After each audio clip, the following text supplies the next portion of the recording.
Coming into the season, there was a lot of hype surrounding the newly revamped Chicago Bulls. Adding DeMar DeRozan, Lonzo Ball, and Alex Caruso to the mix with all-stars Zach LaVine and Nikola Vucevic already on the books was surely going to provide for a very fun offensive team.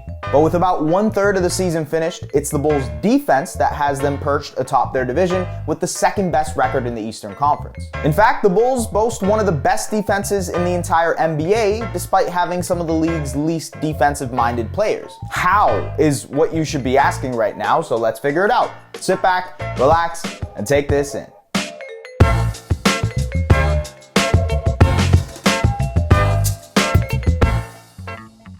This episode is presented by Advil, fast pain relief you can trust. And before we start, be sure to hit that subscribe button for us. We're on our way to 100,000 subscribers, and we want you to be a part of that. Now let's get started. Seemingly, the Bulls are rife with defensive liabilities, starting with franchise cornerstone Zach LaVine. Through his 5 seasons in Chicago, LaVine has blossomed into one of the league's best scorers and one of its brightest young offensive talents. But he has also left more to be desired on the defensive side of the ball. In light of LaVine's shortcomings, it was a bit of a head-scratcher when the Bulls acquired center Nikola Vucevic from the Orlando Magic at last year's trade deadline. Vucevic was known as a highly capable offensive player, but a liability on defense.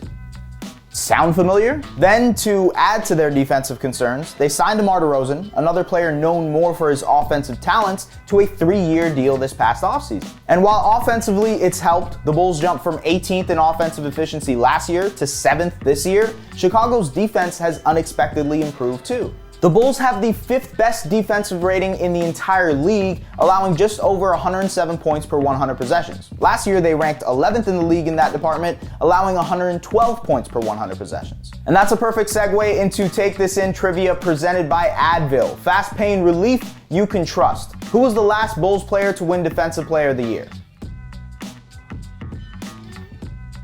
The answer is Joakim Noah, who won the award in the 2013-2014 season as the anchor for the Bulls' number 2 ranked defense that season. Now back to the video. Modern NBA defenses consist of 4 main components: rim protection, help defense, point of attack defense, and 3-point defense. From a rim protection perspective, the Bulls have Vucevic, who isn't necessarily Rudy Gobert when it comes to being a towering presence in the middle, but has done a good enough job this year playing in the Bulls' drop-heavy pick-and-roll scheme. He's middle of the pack when it comes to defensive field goal percentage at the rim, where opponents only score on 57.1% of the attempts they take against him.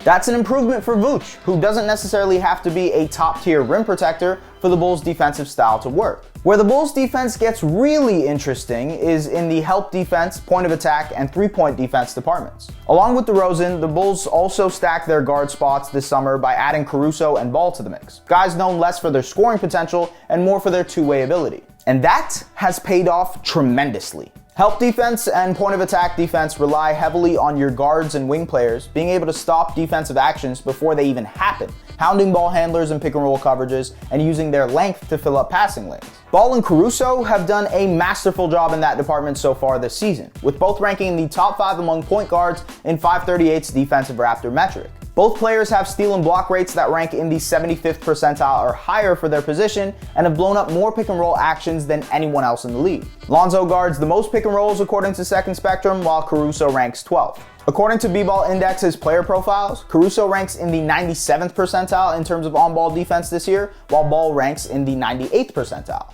And that point of attack defense has translated when it comes to defending 3-point shot. The Bulls allow the 5th fewest amount of 3-point attempts in the league and give up the 3rd fewest wide open threes according to Second Spectrum. Essentially, Ball and Caruso are hounding defenses on the perimeter, which has led to fewer open shots from behind the arc, and their astonishing pick and roll defense stops offensive actions dead in their tracks. And in return, they have helped mitigate the defensive mishaps of LaVine, Vucevic, and DeRozan, the 3-headed offensive trio leading the Bulls on the other side of the court. In fact, the Bulls' starting lineup, which consists of Ball, Caruso, LaVine, DeRozan, and Vucevic, allows just 96 points per 100 possessions, which would be nearly 5 points per 100 possessions better than the number 1 ranked Warriors. The style of defense the Bulls are playing right now is unconventional. Most teams oftentimes rely on rim protection as the key to making their defense work, with help defense and point of attack becoming secondary. It's the main reason Kawhi Leonard and Ron Artest are the only two non-big men to win Defensive Player of the Year since the turn of the century. Rim protection has become the benchmark of any good defense. But the Bulls, out of necessity, have done the exact opposite. And in turn, it's made Caruso a dark horse candidate for Defensive Player of the Year. So what do you think? Is their defense actually too good to be true? Have the Bulls changed the way we look at NBA defense? Can the 6'3" Caruso actually put himself in the convo for Defensive Player of the Year? Let us know in the comments, and don't forget to hit that subscribe button. As always, we appreciate it. Have a good one.